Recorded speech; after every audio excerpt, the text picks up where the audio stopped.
நான் இந்த பிராட்வே ரோட்ல வந்து பைக்ல போயிட்டு இருந்தேங்க ஒரு வேலையா. ஸோ அப்போ அப்படியே அந்த பாட்டியை காட்டுறேன் பாருங்க. அங்கே பாருங்க ஒரு பாட்டி வந்து படுத்துட்டு இருக்காங்க பாருங்க. ஸோ எனக்கு இந்த பாட்டியை வந்து கடந்து போக முடியல, ரொம்ப கஷ்டமா இருந்துச்சு. எவ்வளோ வெயில் அடிக்குதுன்னு பாருங்க. ஸோ இந்த வெயிலில் பார்த்தீங்கன்னா இந்த பாட்டி வந்து இப்படி படுத்துட்டு இருக்காங்க, என்ன ஆச்சுன்னு தெரியல.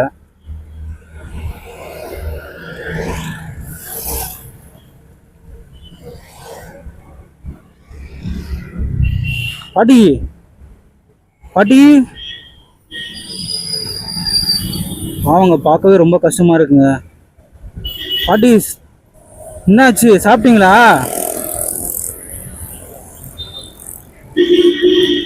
ஏன் இங்க படுத்துட்டு இருக்கீங்க? அழுகுறாங்க, பார்க்கவே ரொம்ப கஷ்டமா இருக்கு இந்த பாட்டியை. ஸோ யாராவது இருந்தால் வந்து ரெஸ்கியூ பண்ணுங்க,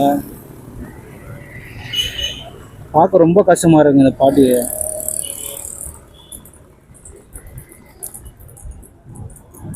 ஸோ என்கிட்ட வந்து உறவுகள் ட்ரஸ்ட்டோட கான்டாக்ட் இருக்குது. ஸோ அவங்களால ஏதோ பண்ண முடியுமாங்கிறத நான் கேட்டு பார்க்குறேன். இவ்வளோ அடிக்கிற வேலையில் இப்படி படுத்துட்டு இருக்காங்க.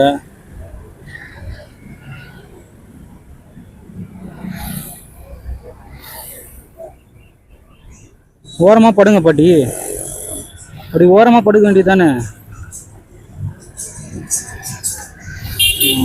அவங்களுக்கு வந்து சத்து இல்லை, எங்கேயும் எந்திரிச்சு போக முடியல, சத்து இல்லை போல. பார்க்கவே ரொம்ப கஷ்டமாக இருக்குங்க. யாராவது இருந்தீங்கன்னா கொஞ்சம் ஹெல்ப் பண்ணுங்க. இப்போ கரெக்டாக லொக்கேஷன் பார்த்தீங்கன்னா ஆர்காட் லூதரன் சர்ச்சுன்னு போட்டிருக்குங்க. ஸோ பிராட்வே ரோட்டில் இந்த சர்ச் இருக்குது, இங்கே ஒரு பஸ் ஸ்டாண்டும் இருக்குது. தாங்க நீங்கள் பிராட்வே ரோட்டில் வந்தீங்கனாலே இங்கே இந்த சர்ச் இருக்கும், சென்ட்ரல் பேங்க் ஆஃப் இந்தியா கூட இருக்குது பாருங்கள். ஸோ இங்கே தான் வந்து அந்த பாட்டி வந்து படுத்துக்கிட்டு இருக்காங்க.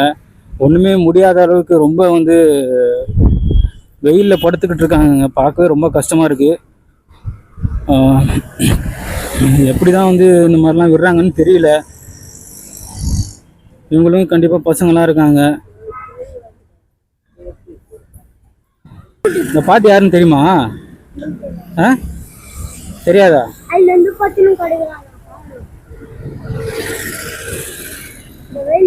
இங்க தானே அந்த ஏரியால யாரும் இல்லையாமா பாட்டுக்கு தெரிஞ்சவங்க? தண்ணி தான் இருக்கியாதான்.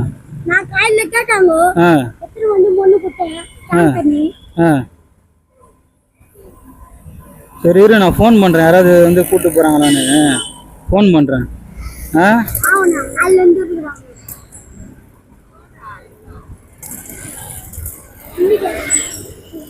தண்ணி தான் அங்க இருக்கு.